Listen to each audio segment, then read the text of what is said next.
Merci infiniment à M. Bouriani Chahi, sans qui nous ne serions pas là ce soir. Merci également à M. De Rivière, à M. Kizani Manda, mais qui n'est pas là, sauf erreur de ma part, Madame Pascale Andréani, M. Domenico et Madame Inator d'intervenir sur ce sujet qui nous réunit tous ce soir, la géopolitique de la francophonie dans les organisations internationales. Alors je profite avant de poursuivre pour remercier Martin Chapelle, responsable du volet structurel et diplomatique, d'avoir organisé d'une main de fer et de maître et permis cette rencontre. Dans cette rencontre, je m'en réjouis, puisque je suis convaincu que grâce à elle, par nos discussions, nos échanges, nous trouverons les moyens de nous faire avancer une cause qui nous tient à cœur. L'Assemblée des jeunes francophones pour les organisations internationales, branche jeune de l'AFFOI, est toute récente. Elle est née en octobre dernier, à la suite du succès de la journée du français dans les organisations internationales. Cette journée, le premier jour du sommet des chefs d'État de la francophonie, nous avait réuni plus de 100 jeunes à travers le monde pour célébrer la diversité linguistique dans les organisations internationales. Ce succès, tous ces événements qui ont été organisés autour des organisations internationales nous ont permis de nous structurer. Ce qui fait qu'aujourd'hui, nous sommes plus de 250 membres présents dans 7 antennes, dans 7 pays différents à travers le monde.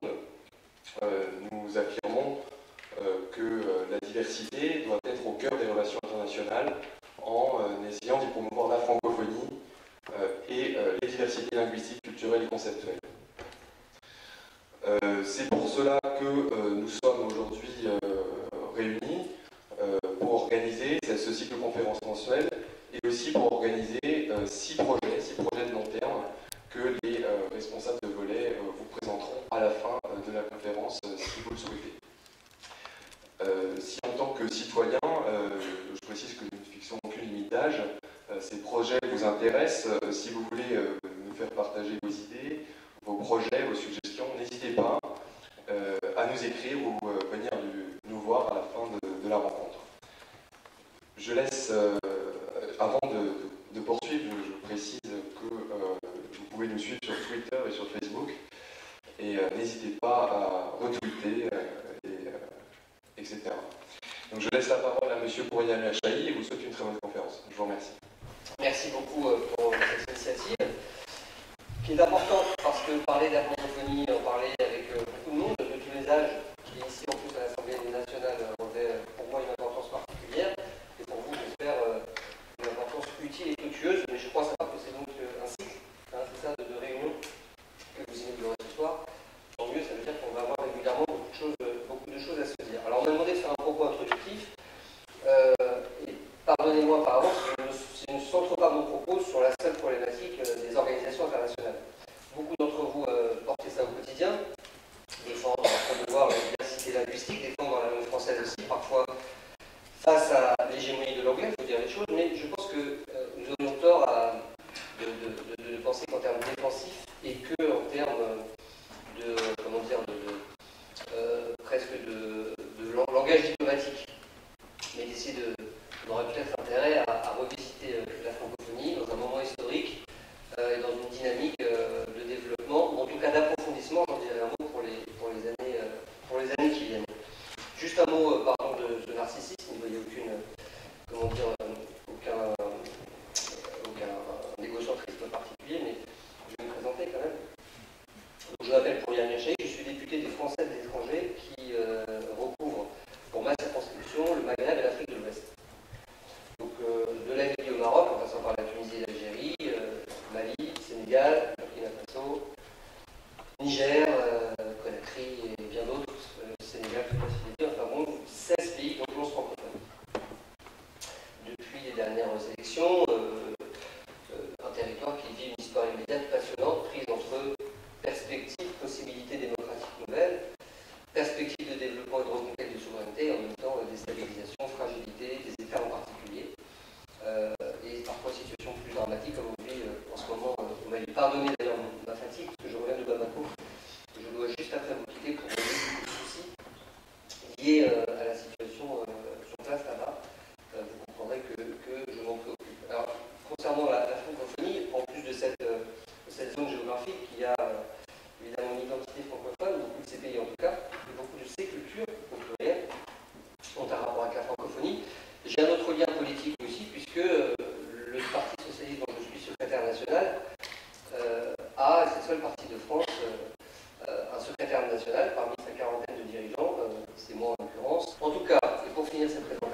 entre le Québec et la France. Je ne sais pas s'il n'y avait que le Québec et que la France, mais entre approfondissement et élargissement. Et où, peut-être malheureusement, on pouvait le comprendre, c'est l'élargissement qui a prévalu, au détriment d'un approfondissement de la francophonie. Sans doute parce qu'après la chute du mur de Berlin, beaucoup de pays cherchant un sas pour entrer dans l'Union européenne avaient besoin d'un arrimage, on va dire, avec la France à l'époque. Sans doute aussi parce qu'il s'agissait, pour la France et pour d'autres, d'avoir une stratégie d'influence diplomatique via la francophonie, en tout cas via l'Organisation internationale de la francophonie. Mais pour toutes ces raisons, on s'est un peu, à mon avis, un peu dispersé. Je le dis avec tout le respect que je dois et qui est dû à M. Diouf et à l'OIF, qui est une organisation évidemment essentielle, mais peut-être que nous sommes parfois un peu éloignés de la possibilité même de l'approfondissement, puisqu'on est arrivé à des situations très particulières, même le Qatar, vous l'avez vu, est membre observateur, et en vous énonçant cela, vous imaginez ce que j'en pense. Bon. Donc, on est dans une configuration un peu particulière d'une francophonie qui s'est positionnée, en tout cas à travers l'Organisation internationale de la francophonie, qui ne résume pas à toute seule la francophonie, mais qui en est quand même l'incarnation la plus importante, la plus visible, vers aussi une stratégie politique, diplomatique aussi presque, en étant très présent sur le terrain des règlements de conflits, sur le terrain des observations électorales, des observations du déroulement d'opérations électorales, et parfois, dit-on, au détriment, je ne sais pas si c'est vrai, parce que je pense qu'il y a déjà beaucoup de choses, mais en tout cas, peut-être parfois au détriment d'opérations structurantes dans le domaine éducatif, dans le domaine culturel, et qui pourraient, dans certains pays, dans ma circonscription en l'occurrence, je le vois, répondre à des enjeux d'éducation, d'établissement, d'émancipation, et plus largement de développement dans des moments particuliers. On voit que les États s'affaiblissant, on voit les résultats dans certains pays,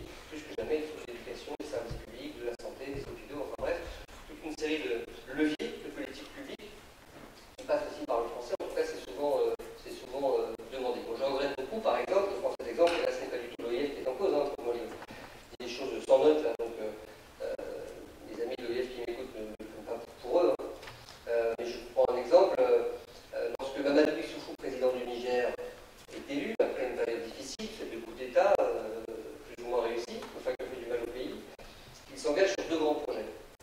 Bon, il y en a un, c'est les 3 N, les Nigériens ont aussi les Nigériens, qui est important, reconquérir la souveraineté alimentaire du Niger, relocaliser les productions agricoles, éviter l'exode rural. Puis il y en a un autre qui est la scolarisation obligatoire des filles et des garçons, ce qui est très courageux au Niger, de 3 à 16 ans. Il n'y avait pas eu beaucoup d'aide. Or, c'était par la langue française. Et ce projet-là, éducatif, en tout cas c'est comme ça que Mamadou Issoufou, le gouvernement lui-même, le voyait. Les aides n'étaient pas vraiment là, l'accompagnement au projet éducatif du Niger qui en avait besoin n'ont pas été présents, et autant vous dire que les écoles coraniques qui ont fleuri ne sont même pas d'ailleurs des écoles nigériennes toutes. Elles sont parfois venues d'autres régions, financées par d'autres régions. On voit parfois les conséquences politiques et géopolitiques d'un recul stratégique de la francophonie, d'une absence peut-être de vision responsable et partagée de tous ceux qui ont aujourd'hui en charge de développer la francophonie. Bon, en tout cas, l'élargissement est passé par là, mais peut-être pouvons-nous essayer de réfléchir aux moyens de revitaliser un espace francophone, non pas seulement en clamant que la langue française est une belle langue, une langue qui véhicule des valeurs, qui doit défendre les organisations internationales, enfin beaucoup de choses qu'on entend souvent, mais aussi peut-être en essayant de réfléchir à des outils nouveaux qui peuvent permettre justement cet approfondissement. Prenons ce grand exemple, vous voyez que dans le grand espace méditerranéen, on a essayé de faire du 5+5, l'Union pour la Méditerranée, l'axe francophone, qui est pourtant évident, entre les 4 grands pays francophones de la région, n'a pas été vraiment pensé comme tel. Pour plein de raisons. On peut par exemple supposer qu'un des échecs de l'Union pour la Méditerranée était lié à la personnalité des dirigeants politiques qui à l'époque composaient la force motrice de ce projet, mais pas que. Il est difficile, vous comprendrez, de dire à des gens que nous allons faire une grande union ensemble, mais on ne veut pas toucher nous. On fait un lit. Compliqué d'avoir une politique de visa restrictive et de dire à des scientifiques, à des universitaires, à des chercheurs, à des chefs d'entreprise, à des étudiants que la mobilité dans cet espace sera restreinte. Il ne peut pas y avoir de vision francophone partagée, d'ambition francophone commune, s'il n'y a pas, ne serait-ce que sur ce levier de la mobilité, dans un espace francophone défini, au moins pour ces personnes-là, dans une première génération. Je répète, chefs d'entreprise,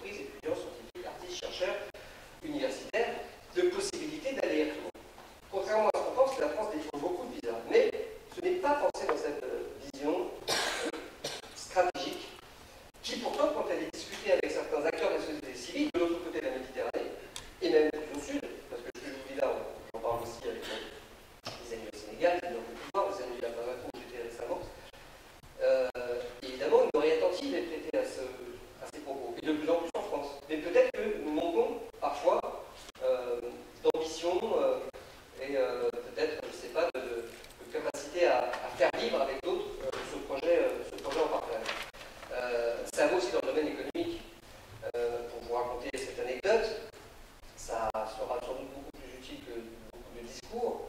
C'était il y a un peu plus d'un an, j'avais rencontré le chef du gouvernement marocain, M. Ben Kéran, je ne sais pas toutes les options politiques, et je l'avais croisé parce qu'à Dakar, il y avait l'investiture de Macky Sall, le nouveau président du Sénégal, et le matin même dans le journal, Le Soleil, je lis qu'au Maroc, les autorités veulent reculer la place du français dans les journaux télévisés du soir. Et donc je me permets de lui en parler, il se trouve qu'on se connaissait avant, on s'était déjà vu dans un autre cadre au Maroc, là c'était au Sénégal. Et je lui dis écoutez monsieur le chef de gouvernement, j'ai une question à vous poser, pourquoi cette mesure? Je comprends qu'il y a un débat sur la marocanité, après le printemps arabe, après beaucoup de questions qui se sont posées, mais les entreprises du Yémen, du Qatar, du Bahreïn, tout ce que vous voulez qui vont venir au Maroc, ne vont pas pour autant faciliter les venues de vos entreprises à vous, entreprises marocaines, dans ce pays-là. Vos entreprises vont sans doute aller en Côte d'Ivoire, les entreprises de Côte d'Ivoire vont sans doute aller au Maroc, celles, etc., etc. Donc c'est dans un espace francophone commun où on peut essayer de consolider une sorte de vision économique partagée, et c'est possible.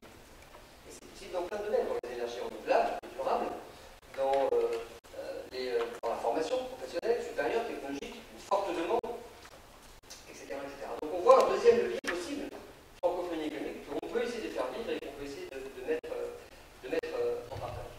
Donc moi j'ai commencé à proposer une série d'outils, notamment un passeport économique et culturel de la francophonie, qui permet cet aller-retour, un Erasmus francophone, je crois que cette idée maintenant depuis quelques années, fait son chemin, moi j'avais parlé il y a peut-être 5 ans, je crois que beaucoup d'organisations de jeunesse dans la francophonie ont repris cette idée et la font vivre.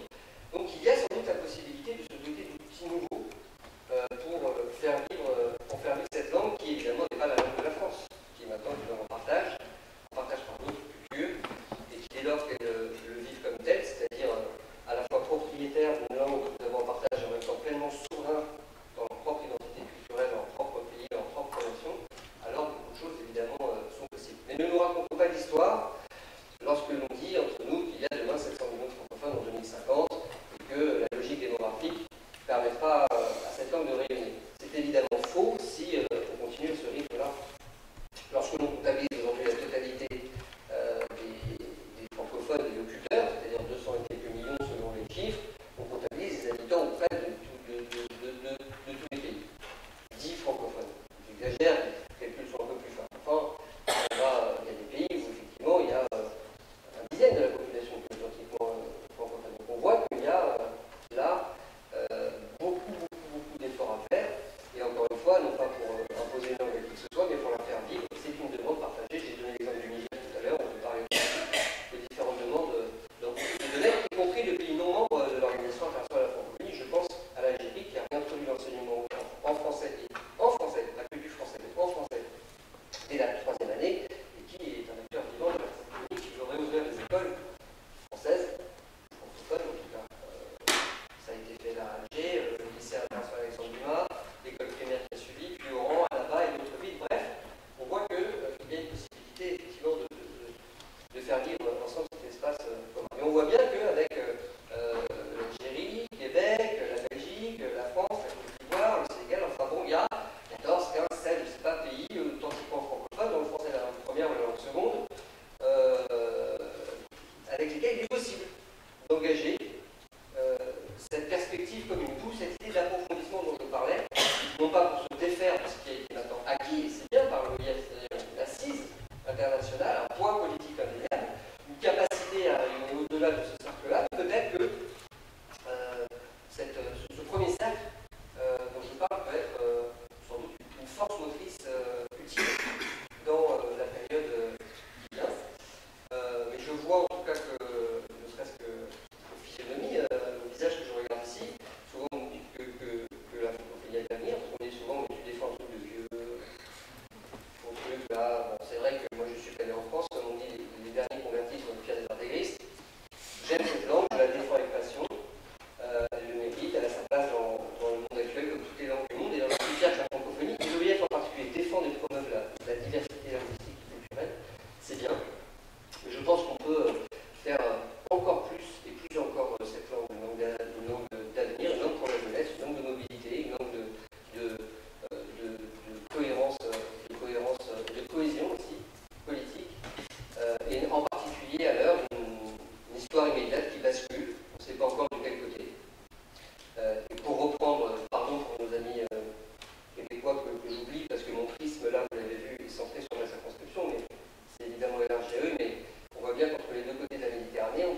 d'information de l'Assemblée nationale sur la francophonie soit mise en place. J'ai l'honneur d'être le rapporteur, donc je rapporterai, mais on a un peu de temps, puisque c'est en septembre que je rendrai et commettrai ce rapport, donc ça nous laisse du temps pour travailler, pour échanger. Donc si d'ici là, au-delà ou en plus des auditions formelles, qui sont toutes passionnantes, que j'aurai à conduire avec d'autres parlementaires, puisque beaucoup de parlementaires se sentent concernés par ces enjeux-là, vous souhaitez les uns les autres, à titre personnel, individuel, au titre des organisations que vous représentez, contribuer à ce débat sur une question qui est comment redonner une perspective dynamique à la francophonie. Vous êtes les bienvenus. Et en attendant, bienvenue chez vous dans cette maison de la République pour ce soir. Merci.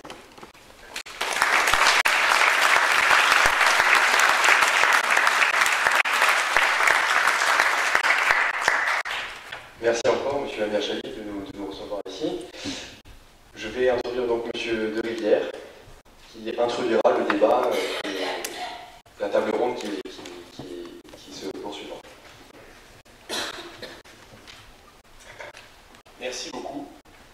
Monsieur le député, mesdames et messieurs les ambassadeurs, mesdames et messieurs, chers amis, très heureux de m'adresser à vous ce soir au nom de la ministre déléguée en charge de la francophonie, Yamina Benguigui, à l'occasion de cette conférence. La ministre m'a chargé de vous dire, Monsieur le Président, qu'elle a été particulièrement sensible à cette invitation. Elle n'était malheureusement pas disponible pour y répondre, c'est pourquoi je vais essayer de la représenter. La famille francophone n'a jamais été aussi grande. 77 États depuis le sommet de Kinshasa, plus du tiers des États membres des Nations Unies, qui sont 193. Et la demande de langue française n'a jamais été aussi forte.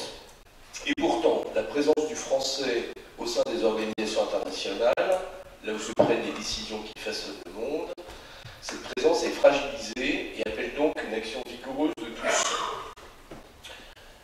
Une situation paradoxale. Le français n'a jamais été autant demandé dans le monde, mais sa présence dans les organisations internationales se raréfie.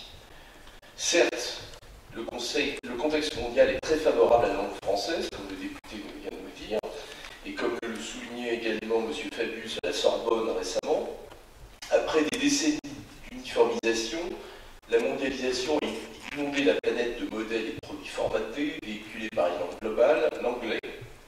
La mondialisation connaît aujourd'hui une nouvelle phase, l'affirmation de nouvelles puissances et le développement de nouveaux pays dessinent un monde de diversité qui vit dans le pluralisme culturel et linguistique. Dans ce contexte, la langue française offre une identité propre et une identité partagée. Au XXIe siècle, la francophonie est devenue une communauté d'avenir. Au-delà, la francophonie bénéficie aussi du dynamisme démographique de ses pays membres, puisqu'on compte 700 millions de francophones, et on comptera 700 millions de francophones à l'échéance de 2050. Et celui des sociétés francophones, le développement rapide de l'Afrique subsaharienne, l'évolution du monde arabe en cours. Pourquoi alors aujourd'hui l'anglais, ou plus exactement le globish, comme on dit, s'affirme chaque jour davantage dans une logique de monolinguisme croissant? Cela est particulièrement sensible au sein des organisations internationales, où par facilité, par complaisance, par paresse, ou par une conception erronée des contraintes budgétaires, le français perd du terrain, perd régulièrement ses positions dans son emploi écrit comme oral. C'est aux Nations Unies que la situation est sans doute la plus symptomatique. Le rapport 2012 du Corps commun d'inspection sur la situation du multilinguisme au sein du système des Nations Unies dresse un tableau implacable. Alors que le français est l'une des 2 langues de travail du secrétariat et l'une des 6 langues officielles de l'organisation, on constate une hégémonie très claire de l'anglais qui obéirait à une logique des secrétariats dictée par le pragmatisme. C'est aussi sans doute le pragmatisme qui prévaut à l'OCDE. Je pense que notre ambassadrice nous en dira un mot tout à l'heure, où elle veille, je sais, à une très grande vigilance à l'égard du secrétaire de l'OCDE et de son secrétaire général, pourtant francophone. La situation est plus avancée et plus nuancée au sein des institutions européennes. Le français reste relativement privilégié dans le fonctionnement quotidien de ces organisations. Malgré la domination relative de l'anglais, le français est encore largement compris son usage écrit continue de reculer, suite notamment aux derniers élargissements, notamment au sein de la Commission, au Parlement, et dans une moindre mesure au Conseil, et ceci en fonction des présidences. Mesdames et messieurs, ce paradoxe entre une langue française dont le nombre de locuteurs augmente, mais dont l'influence au sein des centres internationaux de décision s'estompe, nous oblige à l'action. Action non pas pour défendre les intérêts nationaux, mais pour défendre le multilinguisme et la diversité culturelle, sans lequel il est illusoire de rechercher un multilatéralisme efficace. Des actions ambitieuses pour redonner sa place à l'emploi du français se développent au sein du système multilatéral. La France met en œuvre une politique active de soutien aux Français dans le monde. Cet effort, relayé par nos différents postes diplomatiques, par les instituts, les alliances françaises, les établissements scolaires, est renforcé, bien sûr, par l'action de la francophonie institutionnelle, qui dispose d'outils propres de soutien à notre langue. Ces efforts participent tous au maintien de notre langue dans les instances internationales. S'agissant plus spécifiquement de celle-ci, je crois à l'efficacité d'une mobilisation résolue de l'ensemble de notre diplomatie qui permettra au quotidien, tant au sein des institutions européennes que dans les autres organisations internationales, on a surtout mis ailleurs, de rappeler que le multilinguisme est la condition du système multilatéral et qu'elle est inhérente à celui-ci. Une feuille de route pour la promotion du multilinguisme dans les organisations internationales sera prochainement adressée à notre réseau sous forme d'instruction. Elle appellera nos diplomates à la vigilance linguistique et déconstruira l'argument d'un multilinguisme trop pesant dans un contexte de réduction budgétaire. Le multilinguisme saurait faire les frais d'ajustement budgétaire dans un contexte budgétaire financier effectivement difficile. Bref, il convient de redonner confiance aux francophones pour s'exprimer en français dans la vie internationale. Cela tient à la mise en œuvre de mesures concrètes. Laissez-moi vous en donner quelques-unes tirées de cette feuille de route. Le multilinguisme figure parmi les exigences de recrutement de personnel au sein des organisations internationales et des institutions européennes. Cela peut sembler évident, mais la maîtrise parfaite de l'anglais devient progressivement la seule exigence durant la phase de recrutement aux Nations Unies. Parfois, les petites annonces dans les journaux sont passées quasi exclusivement dans la presse anglophone. Nous devons veiller à ce que le niveau de maîtrise de français et d'anglais soit identique durant cette phase. Deuxième exemple, exiger la réduction à part égale dans les différentes langues des organisations, la rédaction, je veux dire, à part égale dans les différentes langues des sites internet, des réseaux sociaux, etc. En fait, en général, tous ces outils sont rédigés, conçus exclusivement en anglais et pas dans les autres langues. Veillez enfin à ce que la création de nouveaux organes institutionnels ou de nouvelles organisations s'accompagne de la mise en place de moyens nécessaires en matière de traduction et d'interprétariat. On y a veillé l'année dernière lorsqu'on a créé IRENA, l'agence sur les énergies renouvelables, qui est basée à New Delhi. En conclusion, vous voyez donc bien que la place du français dans les relations internationales est une préoccupation au cœur de l'action du gouvernement. C'est bien entendu un élément politique majeur. Nous ne sommes pas seuls à mener ce combat. Qui pourrait croire que la situation ne va pas évoluer favorablement alors que tant d'États et de gouvernements, et de plus en plus peuplés au demeurant, sont engagés dans le cadre de l'OIF à favoriser l'influence du français dans le monde. Exiger le maintien de l'emploi du français dans les instances internationales n'est pas un caprice, mais une nécessité. S'assurer au jour le jour de la mise en œuvre du multilinguisme dans les organisations internationales, les dispositifs de traduction et d'interprétariat, d'échange de documents, etc., pour les échanges de documents, est de l'ordre du bon sens, de l'efficacité intellectuelle, mais aussi du respect de chacun. Merci.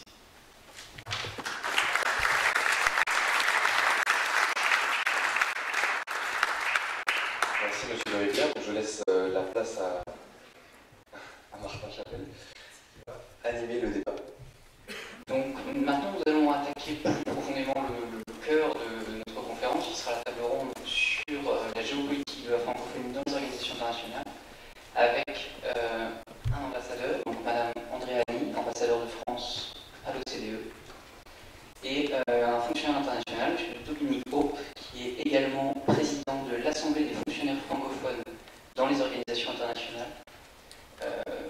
une association qui essaye de promouvoir la francophonie dans les organisations. L'absence de M. Manda permettra à nos deux intervenants d'avoir un petit peu plus de temps, donc vous allez pouvoir vous donner à cœur joie. Merci pour les rires. Après cette conférence, ces échanges de témoignages, des questions seront prévues avec la salle. Donc vous avez des micros en bout de rangée. Voilà. Donc tout d'abord, Mme Andréani pour l'OCDE qui va nous donner peut-être une vision un petit peu inquiétante de la francophonie dans les organisations internationales, mais je sais que vous étiez auparavant à l'OTAN, donc pour peut-être nous donner une petite comparaison. Voilà, je vous remercie. Merci beaucoup. Vous avez dit qu'on pouvait être un peu plus long, mais je ne vais pas abuser de cette idée parce que malheureusement à cause des délais, moi aussi je ne pourrais pas rester tout à fait jusqu'au bout et je peux m'en excuser. Merci beaucoup, monsieur le député, pour votre introduction qui est très, très stimulante et qui va tout à fait dans le sens de ce qu'avec nos amis, parce qu'on est nombreux au CDE ce soir aussi, nous essayons de faire passer comme message et surtout de prendre comme notion active. Pardon? Ah, pardon. Alors, je vais... Ça va là? Est-ce qu'on a vraiment besoin de...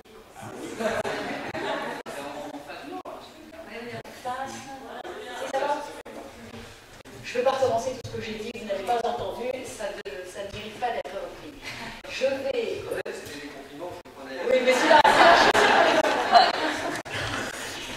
je vais vous faire un petit point effectivement de la situation à l'OCDE en passant en vue un petit peu la théorie, les principes, les textes, qu'est-ce qui existe, qu'est-ce qui fonde le bilinguisme, puisque l'OCDE est une organisation bilingue, et puis en pratique, les difficultés auxquelles nous nous heurtons, et peut-être pour conclure, ce que nous essayons de faire, et là j'espère me situer dans la ligne de ce que M. de Rivière vient d'indiquer, puisque ce qu'il a dit vaut pour l'ensemble du réseau, et donc l'ambassade, même si elle est à Paris auprès de l'OCDE, est une ambassade comme les autres. Le problème des textes d'abord, quel est le statut du français à l'OCDE? Ce statut résulte d'un règlement de procédure. Dans le texte même, dans la convention constitutive de l'organisation, bien sûr on dit que les deux versions anglaise, française, valent foi, mais il n'est pas indiqué que l'organisation est bilingue. Et dans le règlement de procédure, on reconnaît donc qu'il y a deux langues de travail, c'est dit ainsi, mais déjà, et là par rapport à ce que vient de dire Nicolas de Rivière, on voit que la situation n'est pas totalement parfaite, en tout cas de mon point de vue très attaché au bilinguisme, parce que tout en affirmant que ces deux langues, l'anglais et le français, sont les langues de travail, on n'en tire pas toutes les conséquences, c'est-à-dire qu'on dit qu'il faudra interpréter tout ce qui est indiqué dans une langue dans l'autre, mais, et ça c'est un codicile que je trouve tout de suite un petit peu inquiétant, on laisse ouverte la possibilité, je cite le texte, de se dispenser de l'interprétation pour des raisons de commodité. Ça, je ne sais pas ce que ça veut dire, mais en tout cas, ça figure dans le règlement de procédure et on a vu dans la pratique, j'y viendrai après, ce que ça peut vouloir dire. Et donc, dans ce statut du français, si je distingue ce qui se passe avec le secrétariat, vous présent ici, et avec les États membres, on s'aperçoit qu'on est quand même assez loin d'une situation parfaite. Pour le secrétariat, il y a une résolution en 1994 qui est intitulée sur la diversité nationale et culturelle au sein du secrétariat, qui va dans le sens de nos préoccupations, mais qui est un texte à valeur politique. Alors ce texte invite le secrétaire général à tirer les conséquences de ce régime, de cette exigence linguistique franco-britannique, mais dans la pratique, on est très loin, encore une fois, de l'appliquer comme nous le souhaiterions.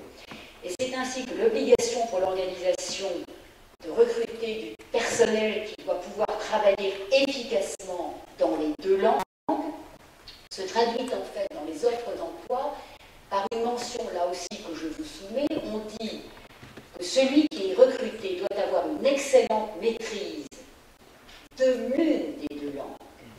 Je dis bien de l'une des deux langues, et non pas des deux langues, et donc de l'une, et pour l'autre, on demande une connaissance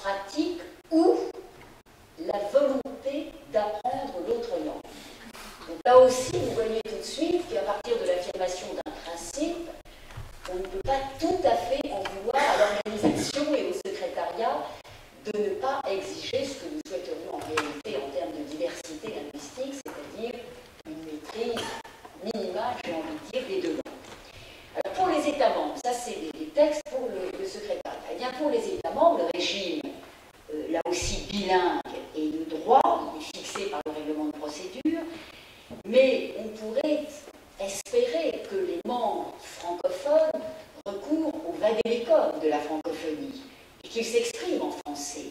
La réalité, j'y viendrai, est un peu différente et comme je vous le dis, comme il s'agit là de dispositions qui ne sont pas contraignantes juridiquement, ça ouvre la voie à une pratique qui est quand même, je n'ai pas envie quand même d'être trop négative, contrairement à ce que disait M. Chapelle, mais qui n'est quand même pas, qui est loin d'être parfaite.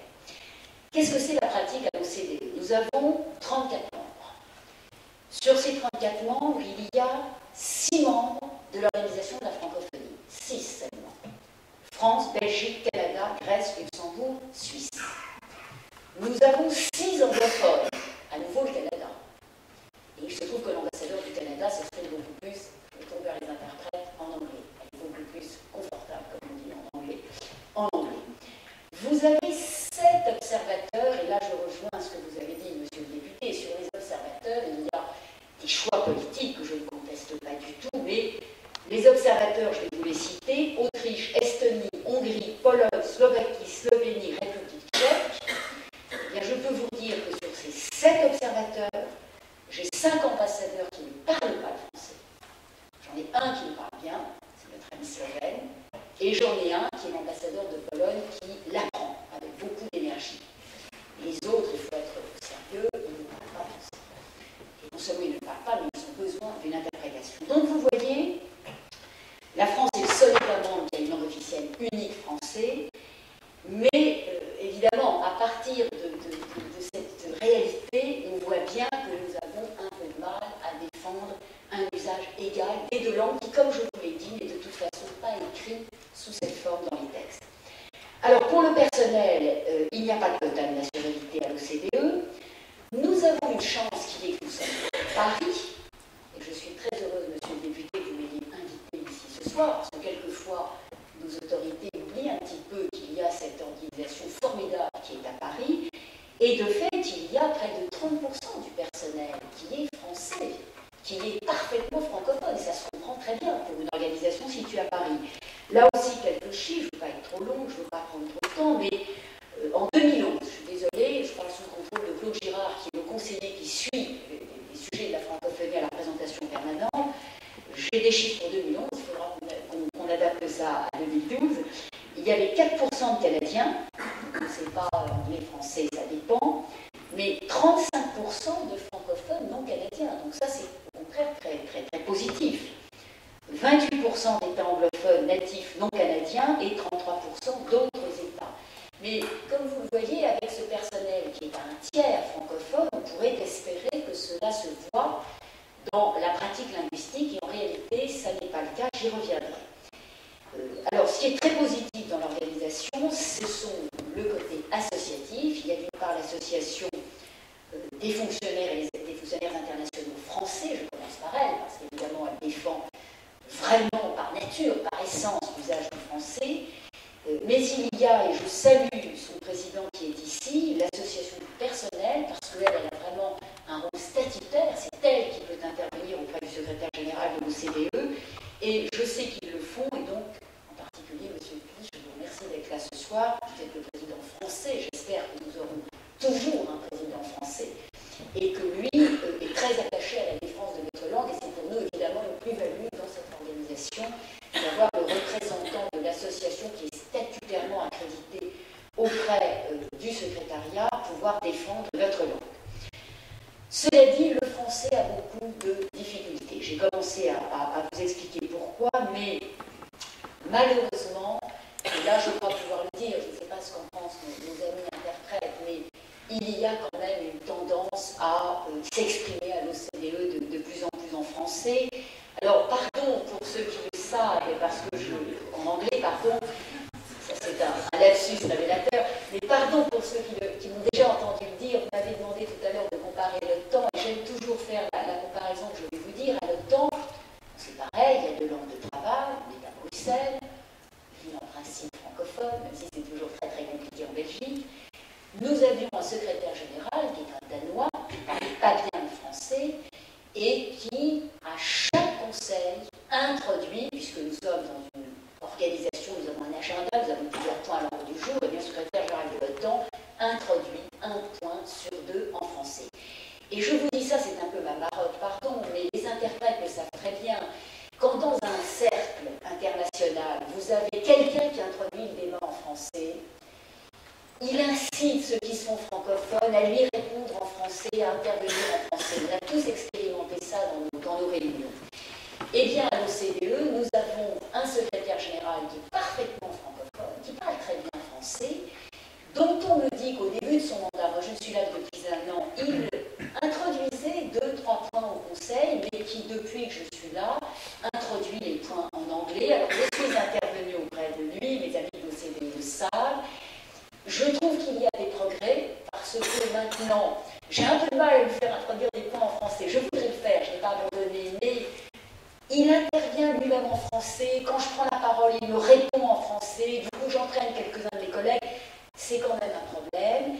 On voit se multiplier des réunions informelles. Là, je ne parle pas du Conseil, ça c'est un vieux débat que j'avais à l'OTAN aussi. Alors, le grand truc des réunions informelles, c'est qu'on ne parle pas les deux langues. Réunion informelle, on s'exprime dans la langue que l'on souhaite. Et comme très vite, autour de la table, on s'aperçoit que la moitié, je vous l'ai dit tout à l'heure, pour les ambassadeurs, ne comprend pas le français. Alors, évidemment, on se met à parler anglais, ou du moins ne pas se faire comprendre, ce qui n'est pas satisfaisant en termes diplomatiques.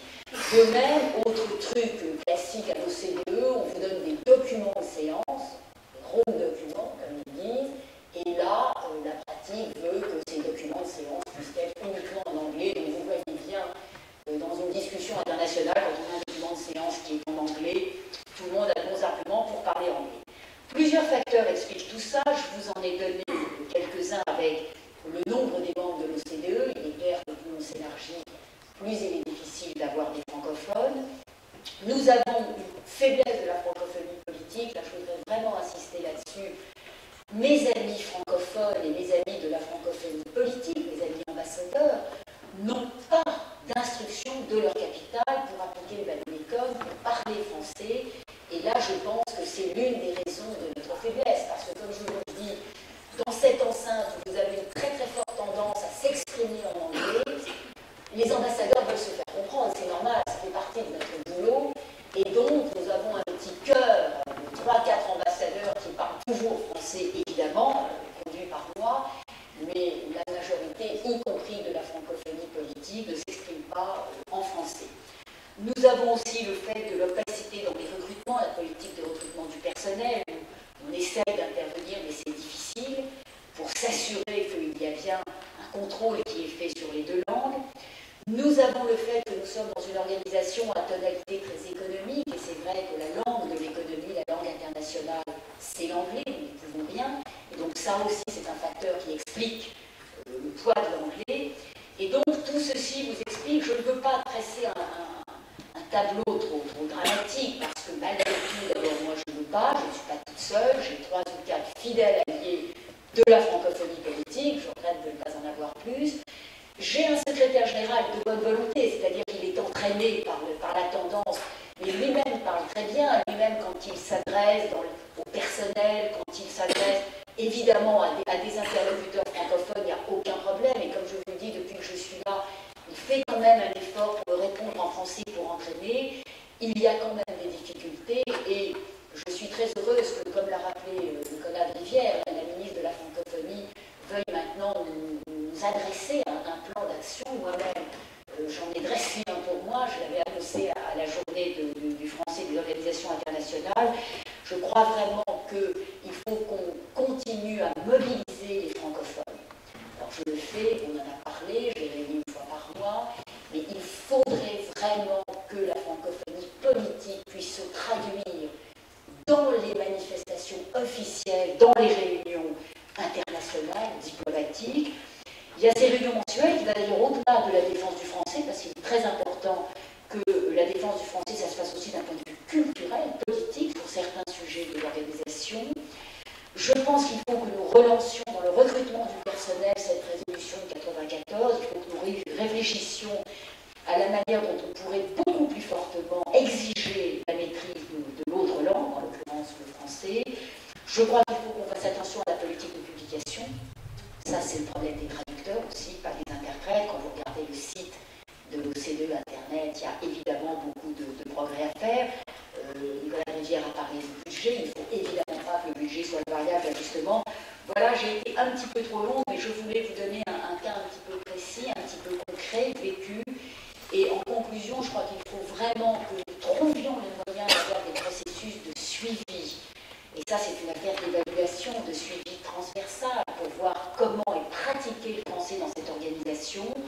Je compte beaucoup sur les associations, la FIFOL, les Français d'organisation, mais l'association du personnel, vraiment, je leur demande de ne pas relâcher l'effort. Et je voudrais quand même redire en conclusion, là, ça nous échappe un petit peu à nous, les membres des délégations auprès des organisations internationales. Je crois qu'il y a un vrai travail politique à faire dans la francophonie. Je veux dire, les francophones observateurs, moi j'avais eu une idée, évidemment, qui est un peu théorique. Je trouvais que pour être observateur, il fallait à tout le moins avoir une connaissance passive. Je trouvais qu'il fallait qu'en étant observateur, on n'avait pas, dans les organisations internationales, à demander des traductions quand on s'exprimait dans une autre langue. Et ça, malheureusement, on le voit bien aujourd'hui avec les observateurs, ça n'est pas le cas.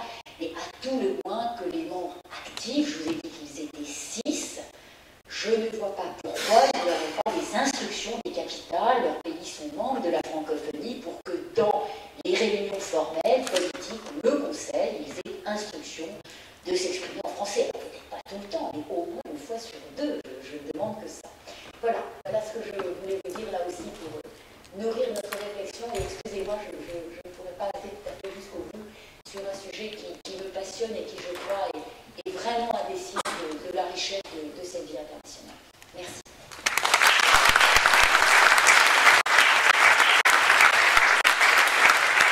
Merci, Madame Gaoui. J'en profite pour remercier également M. Girard de l'OCDE et M. Guillot qui ont fait une excellente publicité. Il y a beaucoup de fonctionnaires de l'OCDE aujourd'hui.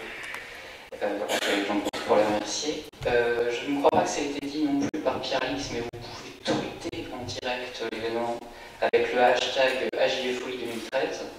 Si je le fais en bon francophone, vous pouvez faire des gazouillis avec le mot clic, je crois, ou le mot dièse AJFOI 2013.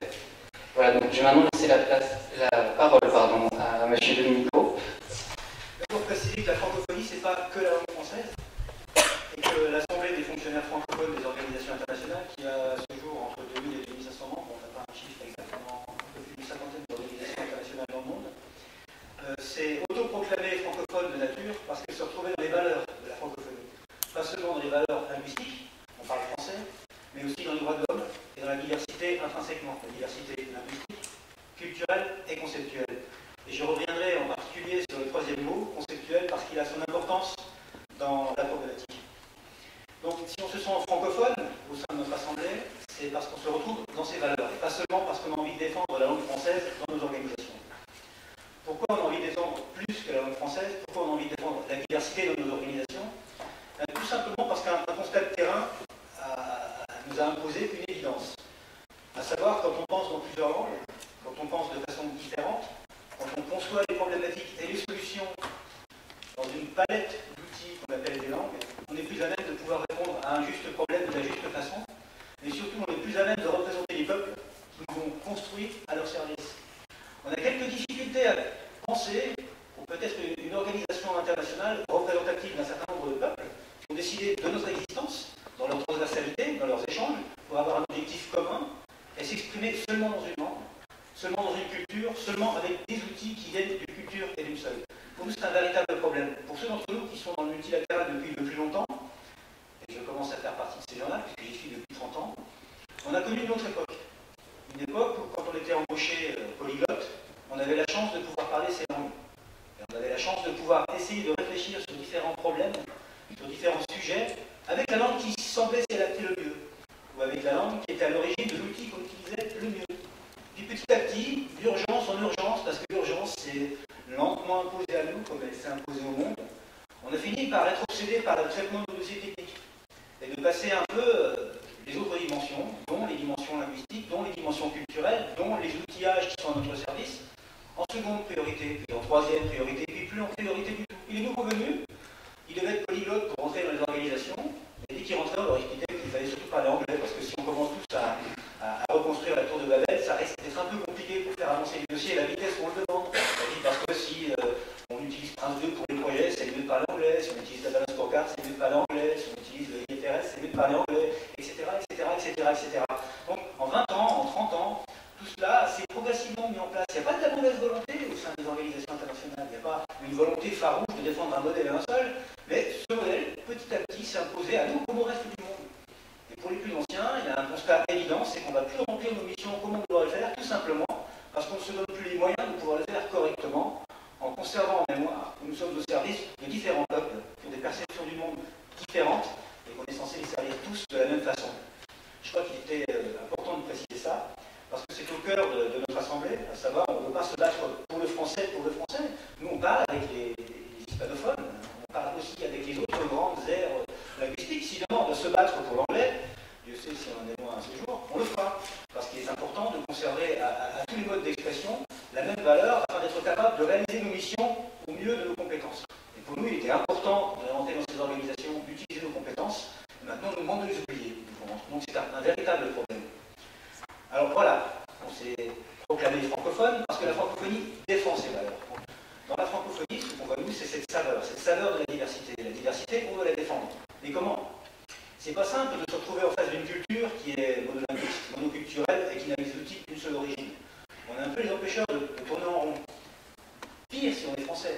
La francophonie, c'est un ensemble géographique de gens qui ont des cultures différentes. Les Français, c'est un peuple batailleur qui a la réputation de toujours se battre envers et contre tout pour sa langue et pour lui-même. Donc déjà, ça, c'est un défaut. Si on arrive en tant que Français, particulièrement dans une réunion, et qu'on essaye de suivre les bonnes recommandations qu'on nous a données, à savoir imposer le français envers et contre tout, parce que c'est dans les règles qu'il faut qu'on le fasse, c'est l'inverse qui se produit. En fait, on amène les gens à considérer comme des empêcheurs de tourner en rond, des Français qui jouent des Français, et en fait, tout le monde rejette le positionnement qu'on a. Donc il faut amener un peu de subtilité dans tout ça. C'est pas aussi simple que ça d'être strict par rapport aux langues. Il faut amener des nuances, il faut ramener en avant ce qu'on a à perdre en perdant la diversité, il faut ramener en avant ce qu'on a à gagner en utilisant plusieurs langues, plusieurs types d'outils, plusieurs modèles culturels. Parce que sans ça, on va se retrouver tout simplement en conflit avec des environnements culturels qui ont leurs usages. Il n'y a pas de mauvaise volonté dans tout ça. Quelqu'un qui doit rendre un dossier demain, s'il comprend mal ce que je vais lui dire aux Français et que le dossier n'avancera pas assez vite, c'est son professionnalisme qui va être remis en question. Alors je crois qu'il faut bien scinder deux environnements qui vivent côte à côte, mais qui ont des règles légèrement différentes. L'environnement diplomatique, les ambassadeurs, des groupes d'ambassadeurs francophones qui reçoivent récemment des directives qui doivent être appliquées. Vous êtes français, vous êtes belge, vous êtes suisse, on fait partie de l'OIF. Il y a un document qui s'appelle le Vadénécom, le soutien de la langue française dans les organisations internationales. Il y a 70 chefs d'État, premiers ministres, représentants des gouvernements qui ont signé ce document, qui impose que les représentants formels de ces pays dans les organisations internationales utilisent leur langue quand ils interviennent. Vous devez suivre ces directives. Ça, c'est tout à fait naturel. Et puis il y a l'autre monde, le monde des gens qui doivent perdre leur identité nationale quand ils rentrent dans l'organisation. Quand je suis devenu fonctionnaire international, j'étais plus français. J'étais pas là pour représenter la position de mon pays d'origine. Et c'est bien normal que je ne le fasse pas. Et c'est plus important encore pour un directeur général qui oublie sa nationalité. Et comment c'est l'ensemble du système qui va se mettre tout simplement à fonctionner pour un pays et pas pour une collectivité de pays. Donc, dans ce cadre-là, puisqu'on doit oublier nos identités nationales, on n'a aucune raison de mettre en avant notre langue plutôt qu'une autre. Par contre, la diversité, ça c'est essentiel. C'est essentiel au cœur de notre processus. Il est impossible pour nous de considérer qu'on sera capable de faire le travail correctement en utilisant une langue seulement, un type de culture seulement, un type d'outil seulement. Alors, comment inverser toute la tendance? On a besoin de l'ensemble des acteurs qui peuvent faire partie ou être à la périphérie des organisations internationales.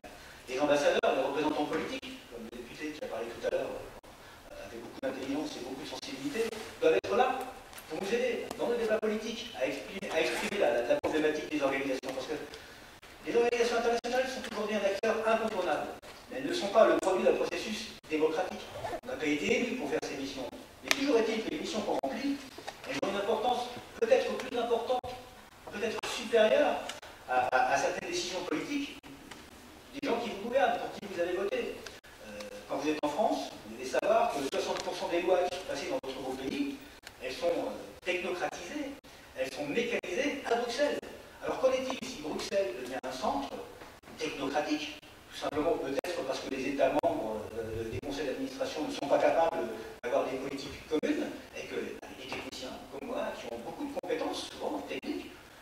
moins livrés à eux-mêmes, parce que ces décisions politiques ne seront peut-être pas assez affinées. Je ne dis pas que c'est le cas, je dis que le danger existe, et que dans certaines organisations, effectivement, on le voit vraiment.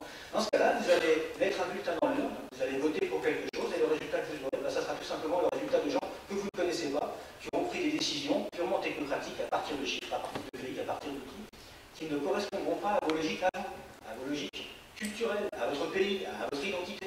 C'est pas un mince problème, c'est quelque chose. Il faudrait partager, il faudrait vraiment le faire savoir. C'est essentiel que les organisations internationales restent à votre service. Et pour qu'elles puissent le faire correctement, il est nécessaire qu'elles conservent leur diversité linguistique, culturelle et conceptuelle. Vous pouvez nous y aider, vous pouvez vous intéresser au sujet, vous pouvez en parler, vous pouvez diffuser les choses.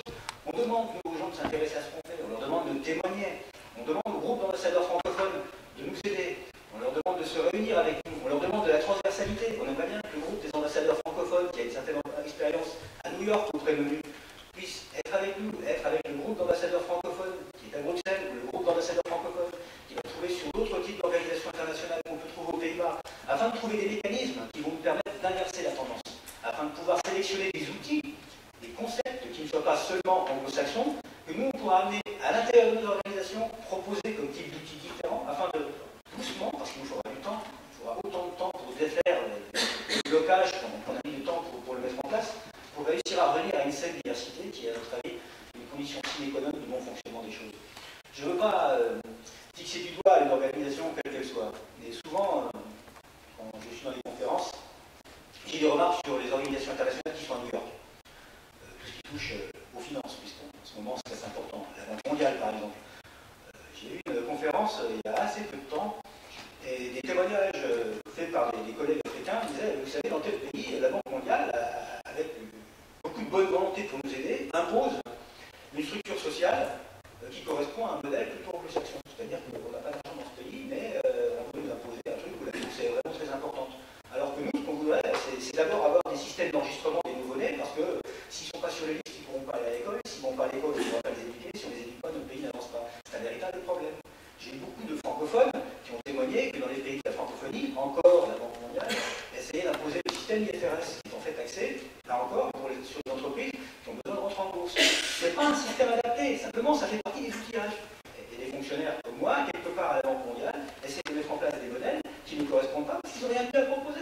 Tout simplement parce que ça fait partie de leur boîte à outils de modèles. Et ce qui est valable pour la Banque mondiale est valable pour le Fonds monétaire international, est valable pour les entités mutuelles, est valable pour les entités européennes. Donc tout ça, c'est une problématique où personne n'est à montrer du doigt. Je ne pense pas qu'on doit trouver un coupable et penser qu'il y a un être diabolique quelque part, un rapport de force politique qui essaie d'être hégémonique. Peut-être qu'il y a de ça, pas non plus être naïf. Je pense que le fonctionnement intrinsèque des organisations internationales, au-delà du registre politique, est un fonctionnement qui a été réduit à une nature assez pauvre par les obligations d'urgence, par une mobilisation trop souvent standardisée, et par le temps, tout simplement. L'action du temps et les standards qui, sous prétexte de réussir à nous donner des capacités d'action plus efficaces, nous réduisent surtout en termes de capacité intellectuelle à pouvoir résoudre nos problèmes. Alors voilà, la porte est ouverte. J'aimerais bien discuter de tout ça avec vous, avoir des échanges. Nous, on a amené un certain nombre de solutions, un certain nombre de possibilités. On a ouvert la porte à l'expression publique. On essaie de mettre en place des cellules de veille médiatiques, des gens qui vont témoigner sur les dysfonctionnements possibles. On essaie de mettre en place des cellules de veille statistiques. On a fait par exemple le rapport pareil sur le recrutement à l'ONU. L'évidence a été faite. Dans 90% des cas, on impose l'anglais comme langue obligatoire dans le recrutement. Dans 6% des cas seulement, c'est le français. Or, les deux langues de travail sont français et anglais. Ce n'est pas une question budgétaire, c'est tout simplement mécanique. Il n'est pas difficile de marquer une langue obligatoire demandée sur l'ensemble des postes onusiens, français et anglais. Il y a suffisamment de gens dans le monde qui sont capables de parler les deux langues pour être sûr qu'on perdra pas en qualité, sauf que ça n'arrive pas. On a fait ce premier rapport, on l'a envoyé à l'ensemble des chefs d'État de la francophonie, 70 chefs d'État. On l'a envoyé à Ban Ki-moon avec une requête d'intervention. Ban Ki-moon, c'est le directeur général de l'ONU, pour ceux qui ne le savaient pas. On lui a demandé d'intervenir. Abdou Diouf lui-même a écrit à Ban Ki-moon pour lui demander d'intervenir. On a refait exactement la même analyse quelques mois plus tard. Ça n'a pas vraiment changé. On pense que le changement qui a une légère hausse du français sur les fiches de recrutement est plus un changement d'occasion, un changement de processus. Alors, il y a un moment où il faut vraiment s'engager. Il faut vraiment demander des comptes. Si on est en position de pouvoir comprendre pourquoi les organisations sont dysfonctionnelles en termes de diversité, on ne devrait pas être en position de pouvoir comprendre quand les choses sont facilement applicables et pourquoi elles ne le sont pas. Et je crois que là, il faudra un peu de courage politique. Et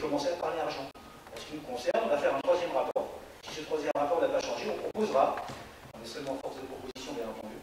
On posera au chef d'État de la francophonie d'envisager une réduction budgétaire, toute petite réduction budgétaire du budget de l'ONU, de 0,05%, qui pourrait être utilisée pour mettre en place une structure qui aurait pour mission d'analyser l'ensemble des organisations internationales, leur fonctionnement linguistique, leurs obligations linguistiques, et essayer de savoir dans tel et tel cas si le dysfonctionnement est dû à une véritable nécessité budgétaire, opérationnelle, professionnelle ou autre, ou si quelque part c'est tout simplement des gens qui ont considéré que désormais l'anglais était là pour tous et que c'était tout simplement plus facile pour leur tâche quotidienne d'appliquer les choses sans se poser de questions sur la valeur qu'elles peuvent avoir. Voilà.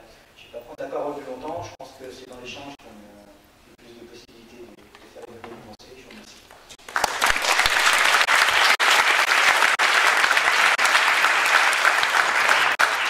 Merci beaucoup, Dominique.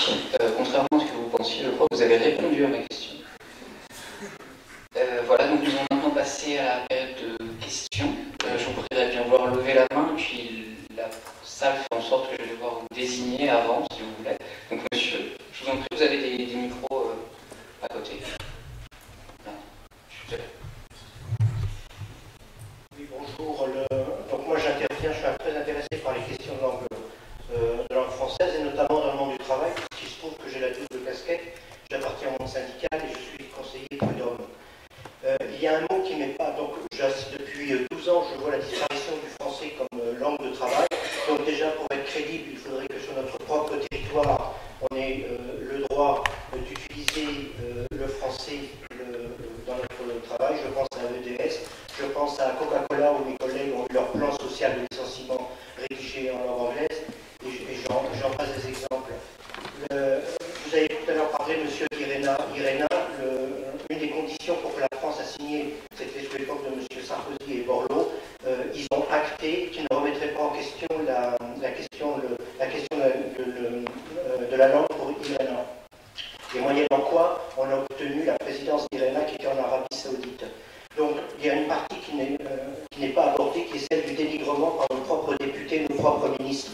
Lorsque M. Bernard Kouchner déclare en 2006 que le français est une langue, ministre des Affaires étrangères, écrit dans son livre que le français est une langue inutile et qui ne sert plus à rien de l'apprendre, quand vous avez aujourd'hui près de 95%, pour pas dire 99%, d'écoliers dans l'Union européenne qui n'ont que l'anglais comme seule langue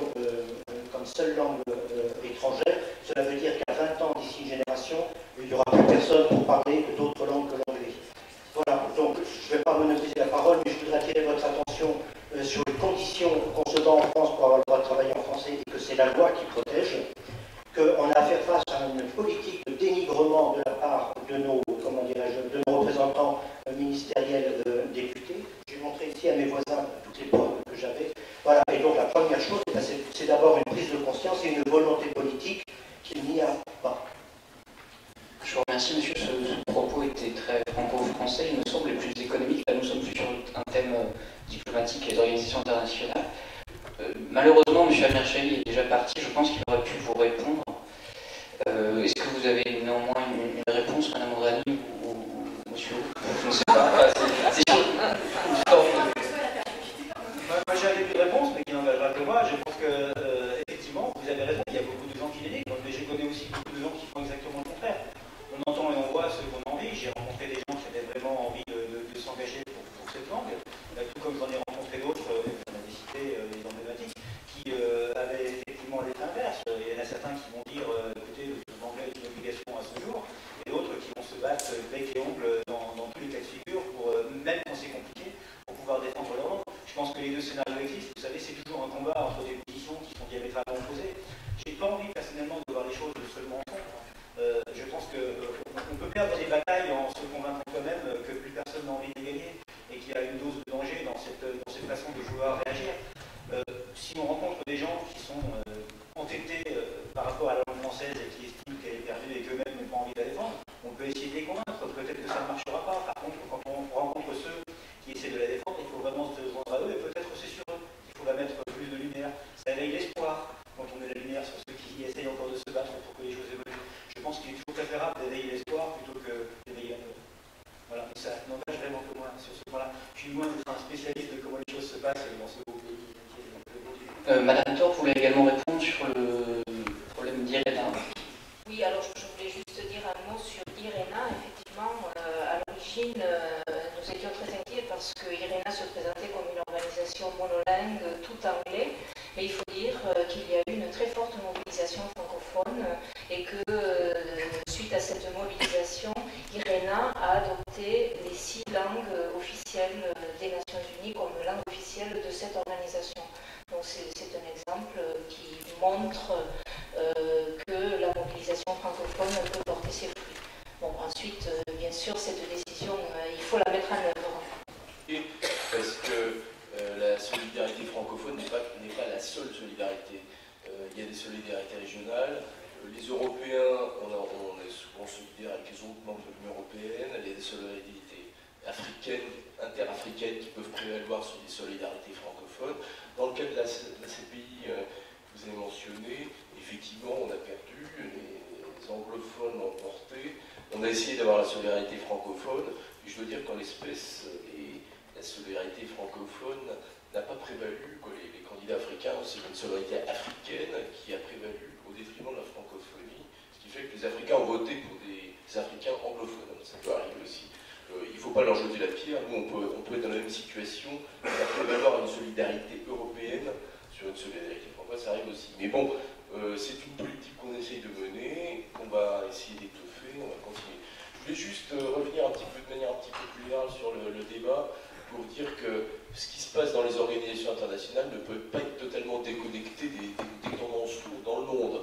Donc effectivement, on est dans un monde où l'anglais, quand même, gagne du terrain, on a quand même une certaine forme d'uniformisation culturelle, et donc c'est précisément ce envers quoi il convient de résister, et c'est ça la tendance. Et donc ce qui se passe dans le monde se reflète dans les organisations internationales, ça c'est une première réalité.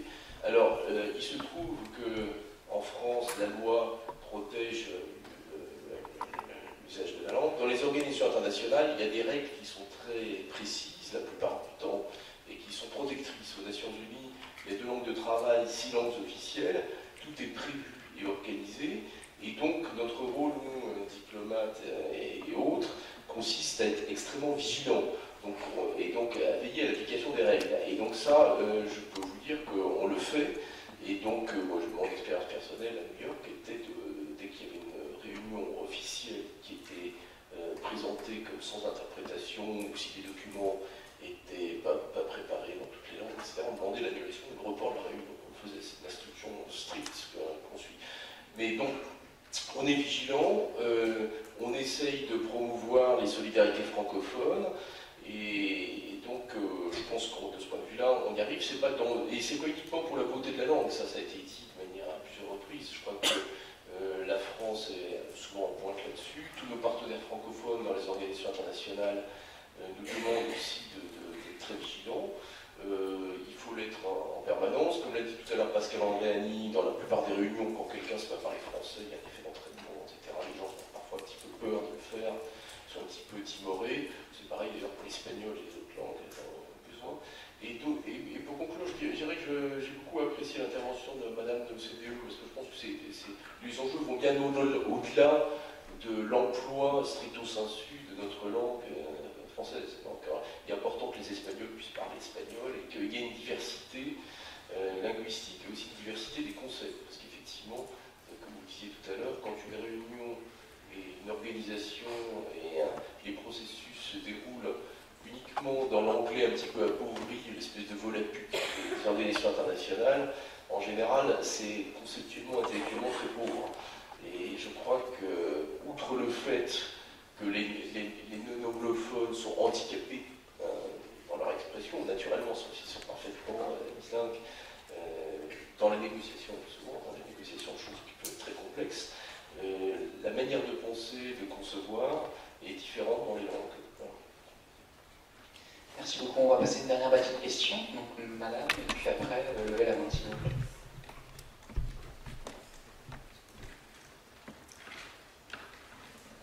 Bonsoir à tout le monde. Je m'appelle Oumefal, je suis sénégalaise et je suis surtout interprète de conférence à la Banque africaine de développement. Je suis venue à cette conférence parce que ça fait 28 ans que j'exerce ce métier.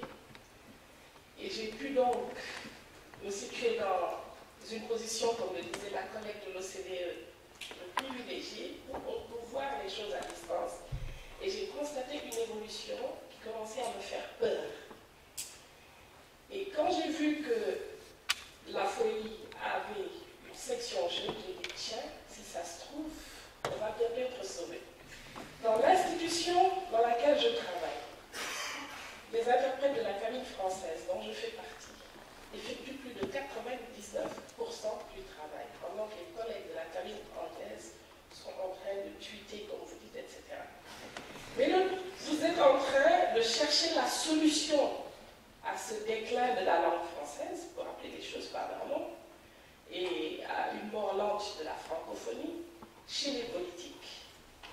Je pense que ce serait une solution incomplète. Si on recadre le débat comme étant celui de la place de la francophonie dans les organisations internationales, le danger est ailleurs. Le danger est dans les experts français et francophones. Voilà une petite anecdote. Quand vous avez sur une table, autour d'une table, 10 personnes. Et sur ces 10 personnes, il suffit qu'il y ait un anglophone qui de toute façon ne fera même pas l'effort de parler français.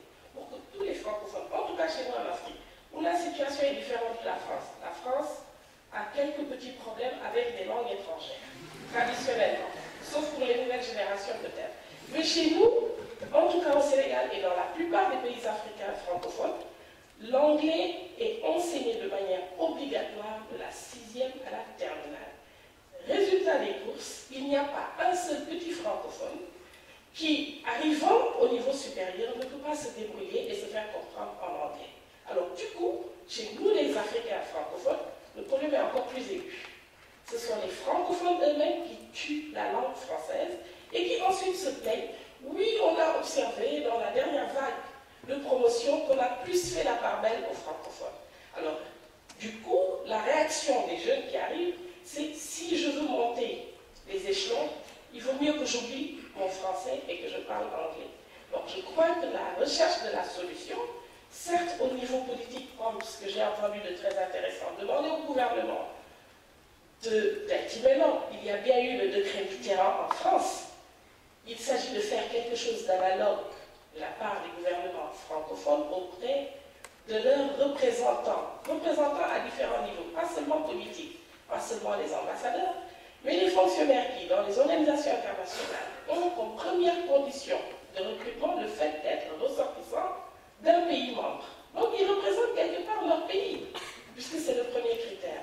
Et il faut trouver des motivations, trouver des outils pour les encourager de redonner confiance en tant que francophones. Le péril est plus là chez les experts qui sont plus nombreux au niveau des politiques. C'est ce que je voulais vous dire. Merci. Merci beaucoup.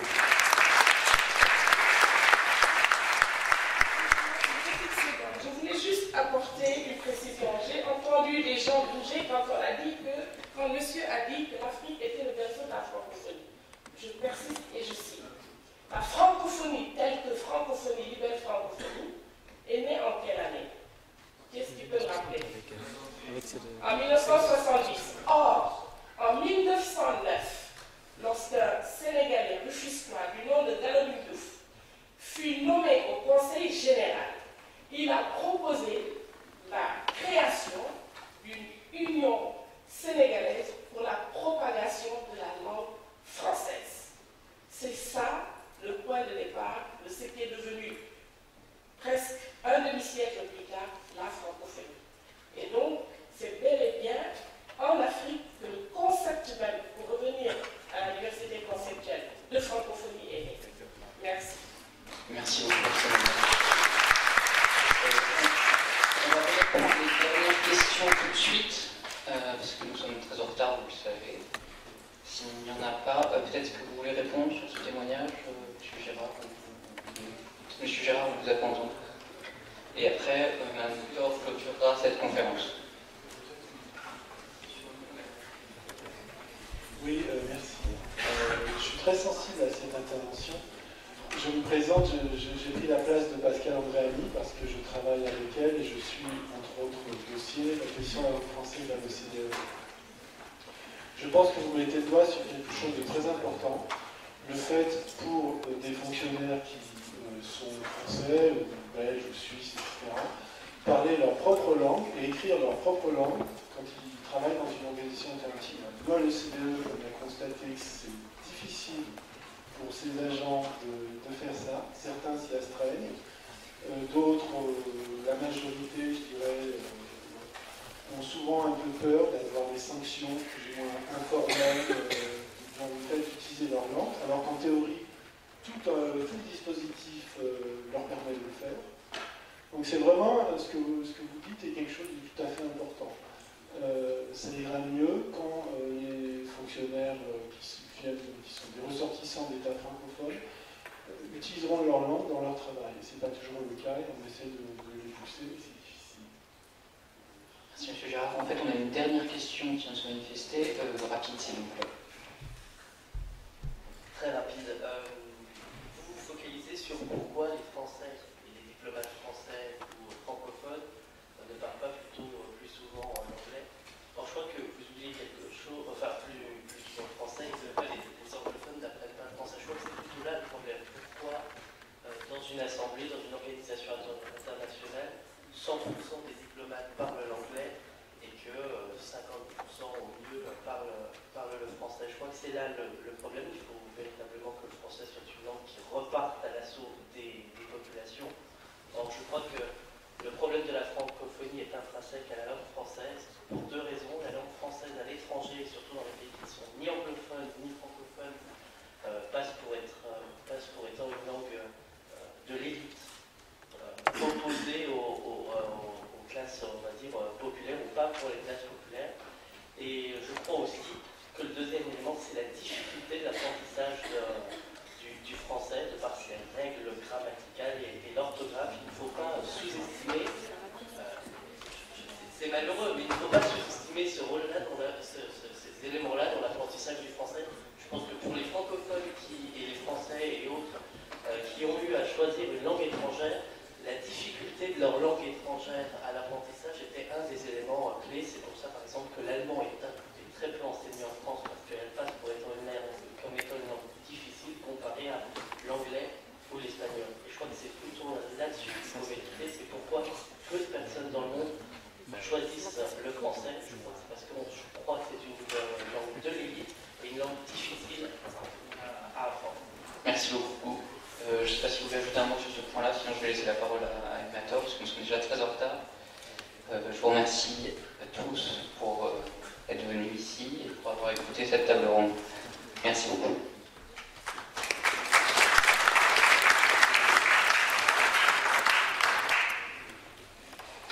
Merci. Je suis très heureuse de représenter M. Clément Duhem, qui est l'administrateur de l'Organisation internationale de la francophonie, à cette conférence.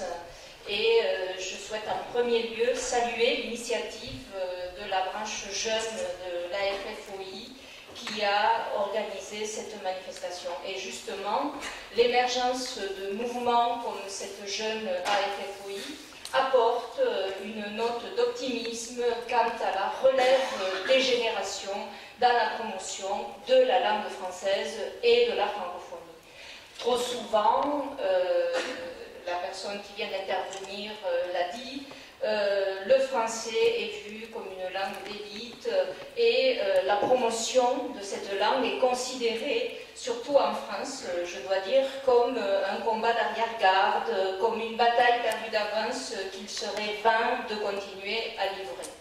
L'engagement des jeunes dans la francophonie vient démentir le pessimisme, voire le défaitisme ambiant. Et le démenti le plus flagrant, nous l'avons eu cet été à Québec, lors de la première édition du Forum mondial de la langue française. Cette rencontre autour de notre langue en partage a réuni près de 2000 participants, dont plus de la moitié étaient des jeunes de 18 à 30 ans. Des jeunes mobilisés autour des enjeux de la langue française et qui se sont organisés pour porter à l'attention des autres participants une déclaration mettant en lumière leurs préoccupations premières. La première de ces préoccupations, elle a été évoquée tout à l'heure par monsieur le député, c'est la question de la circulation au sein de l'espace francophone. Ensuite, il y avait l'accès à une éducation de qualité en français, la place du français dans l'univers numérique et le respect de la diversité culturelle. Des thèmes dont certains, comme l'éducation ou la diversité culturelle, guident déjà depuis plusieurs années l'action de l'Organisation internationale de la francophonie et vont sans aucun doute continuer à être au centre de la nouvelle programmation, comme ils sont au centre de la politique intégrée de promotion de la langue française, un texte qui a été adopté par les chefs d'État et de gouvernement au dernier sommet de Kinshasa. Un texte dont le sous-titre « Le français, une langue d'aujourd'hui et de demain », et je souligne de demain, met en relief l'importance que nous accordons au relais des jeunes. La question du numérique est également au centre de nos préoccupations et de notre action pour les années à venir. Elle est inscrite dans la stratégie de la francophonie numérique, Agir pour la diversité dans la société de l'information, adoptée aussi à Kinshasa.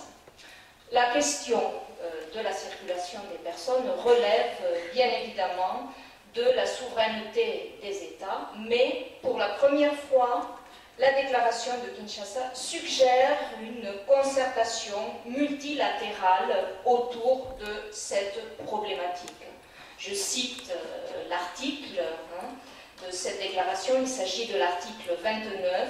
Nous nous engageons, disent les chefs d'État et de gouvernement, à créer au sein de l'espace francophone les conditions propices à la mobilité des personnes, en particulier les jeunes, les universitaires, les artistes et les acteurs économiques et culturels. Pour en revenir à la question de la francophonie dans les organisations internationales qui a centré les débats de la table ronde de ce soir, je voudrais d'abord dire à quel point je partage la plupart des propos qui ont été tenus sur, par exemple, la nécessité de construire un véritable espace économique francophone, comme indiqué par monsieur le député, et d'ailleurs une réflexion pour mettre en place une véritable stratégie économique est en cours à l'OIF. Vous devez le savoir. Je me réjouis aussi de l'annonce faite par monsieur le directeur Nicolas de Rivière de la préparation d'une véritable feuille de route pour la promotion du multilinguisme. La politique intégrée de promotion de la langue française fait de la promotion de cette langue dans les organisations internationales le premier des objectifs prioritaires. Cet objectif, c'est renforcer la place et le rayonnement du français sur la scène internationale. C'est le titre du premier axe de cette politique dans la continuité de la mission que l'OIF s'est donnée et qu'elle remplit à travers ses différents programmes de formation et de sensibilisation. Je vais en dire quelques mots rapidement. Nous avons le programme Le français dans la diplomatie et la fonction publique, dont la responsable est là aujourd'hui ce soir. C'est un programme qui s'adresse aux fonctionnaires des États et gouvernements membres ou observateurs de l'OIF qui n'ont pas le français justement comme langue officielle. On parlait tout à l'heure des observateurs. La plupart des bénéficiaires de ce programme sont des pays observateurs de l'OIF et c'est un programme qui a rencontré un très grand succès. Autour de 10 000 diplomates et fonctionnaires par an ont été formés ces dernières années à travers lui. Nous proposons tout un éventail de formations linguistiques qui sont complétées par des formations thématiques ou par des ateliers pratiques.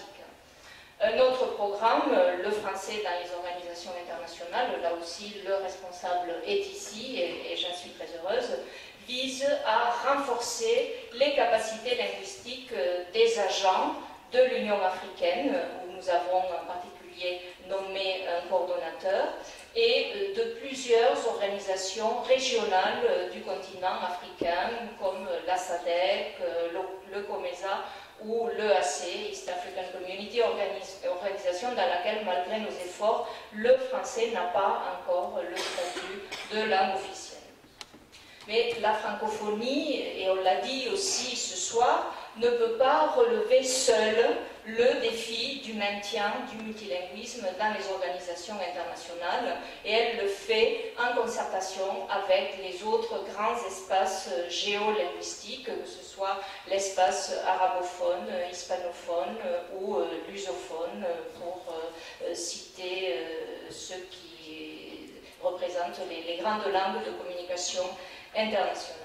Mais nous attendons aussi des efforts du côté des organisations elles-mêmes, et en particulier en ce qui concerne le respect des régimes linguistiques